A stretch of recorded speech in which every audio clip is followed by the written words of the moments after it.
Don't mind too much attention to the background crapogram that you're playing. Right now, though, that you're looking at the back of my Sony TC850, and what I need here is I need a new capstan motor. It does spin free, but I'm concerned to use it because what happened was the coating got pretty nicked up on the inside of it, and I just don't want it arcing or anything like that. This specific unit, I actually have no clue what's wrong with it. I remember taking it apart because the thing wouldn't play at all, and I know that the levers aren't really seized up on it. But I know it required a new capstan belt here. But I preferred to change out this motor just due to the fact that I don't want it arcing or anything like that. I'd rather not damage this. I'd rather have it sit for what's been sitting for a year and a half or so. I got this for free last year, and I got the front cover off. It's actually a pretty easy recorder to service. I think somebody else serviced it once before, though, because the screws are kind of stripped out.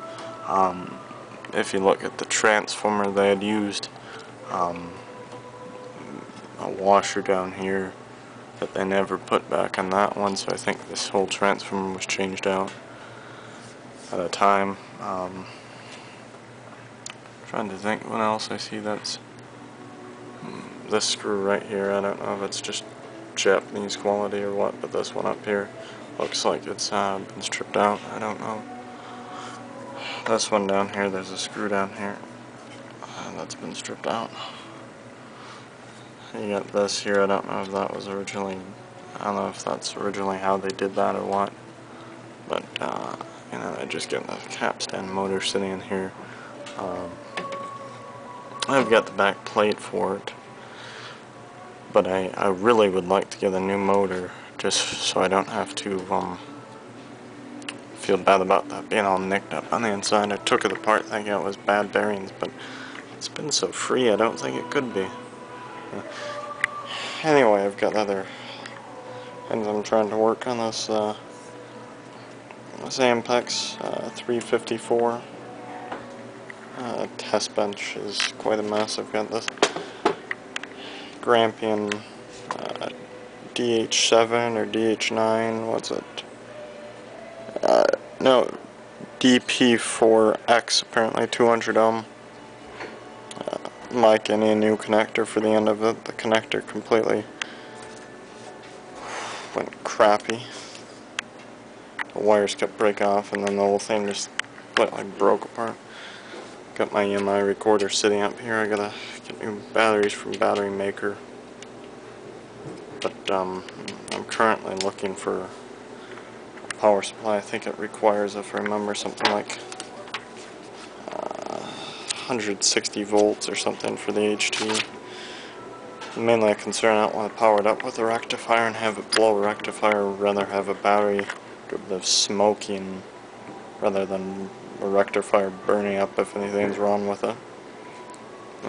I guess there's a bit of rust on here.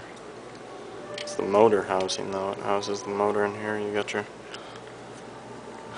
turn the light here. You got your capstan wheel here, and you got a rubber pulley. I'm trying to get this in view here. You got a rubber pulley down here that drives that.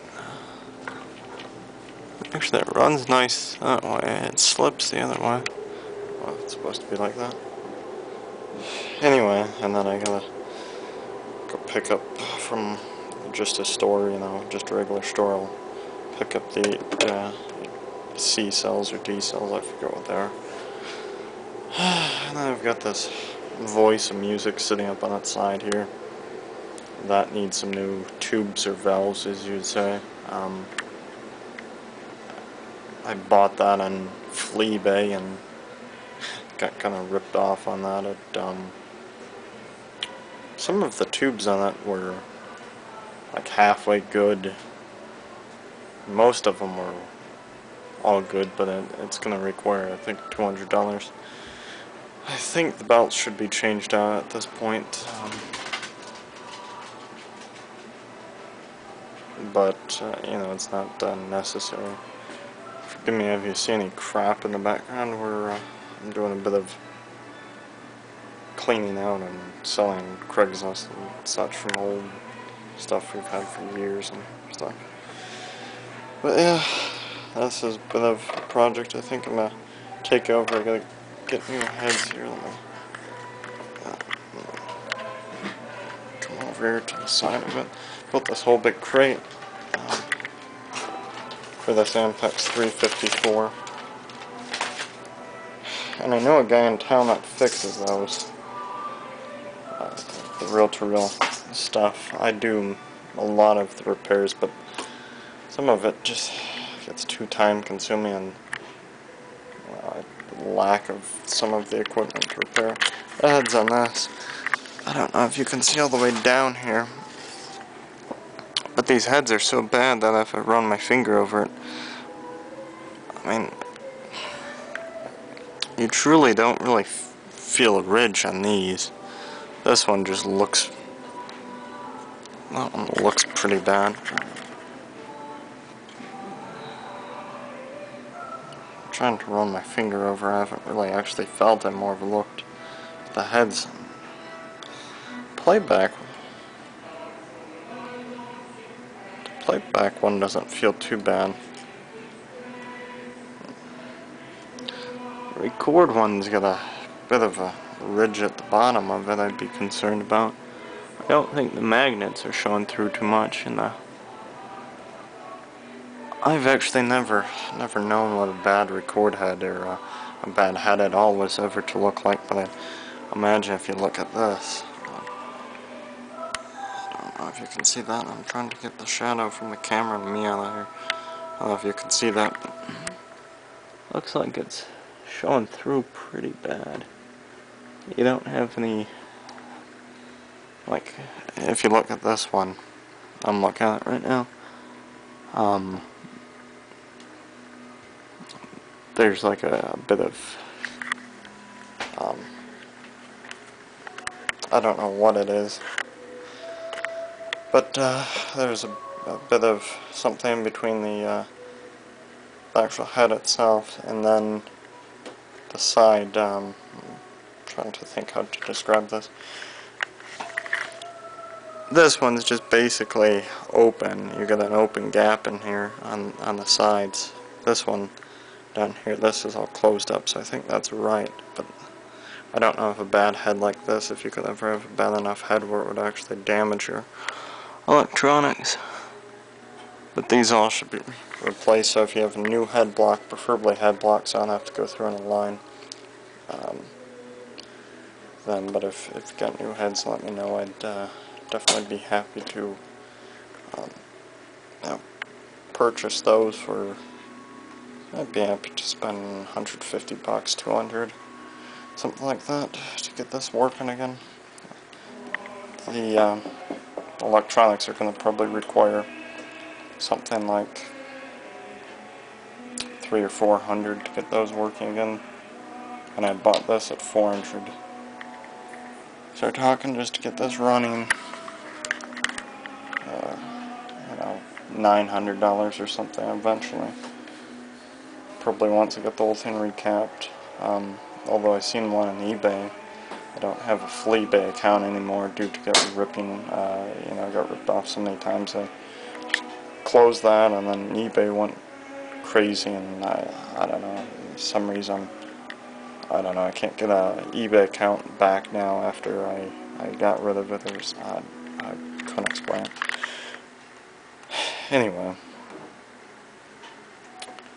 what I'd see on there though is somebody was selling a new, you know, completely gone through one of these, and I'd wanted something like what I think $1,200 for it. Even a cork on this. I should go buy new cork. this lined up and glued so it looks right. Yeah, that one's all... Ugh. I don't know if that's the glue on it. Definitely though, I'm thinking about that for $1,200 if I can get a new eBay account. Be happy to spend $1,200 and get one of these fully restored, as it's coming from a spot here in Michigan, not too far away. And this one's got the original old hubs with it. I'd be happy to spend the money as long as that means that I don't have to dump any more money or time into one. I built this whole cabinet myself. I've got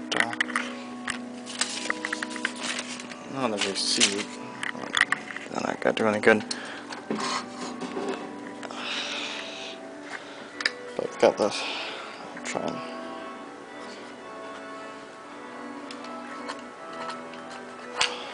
There we go. Got this old tape-a-thon, it's a tube preamplifier. It's not a head preamp, it's just a regular preamplifier. Maybe it's a head preamp. This says preamp. 702C. And if I remember right, those are 700, 710s or something like that. I don't think it's a matching preamp for real drill. I think it's just a regular audio preamp. Anyway, I'm probably going to sell that. I'm going to copy the schematic down on it so that I got a idea to eventually go out and make a couple of my own. But I'd be happy to sell that for, I don't know, what do you get for something like that? $50? I don't know. I mean, it works perfect. I hooked it up. I got good sound quality out of it. The tubes check extremely good on that. Then I've got, I'm not going to reach down and dig it out, but it's I've never seen one before. It's extremely rare. It's a, it's almost like a audio silence sensor, but it's Tape-a-thon brand. Let me actually just go ahead and get the stupid thing out. Never seen one of these before of this brand. I think it's a silence sensor because it explains on the instruction card that came with it that the cap fires off right here. There's a little cap lead that fires off when it silences, or it senses no audio. I think that's your time right there on it. These I have no clue what they go to. It says ADV or music, but you've only got one input.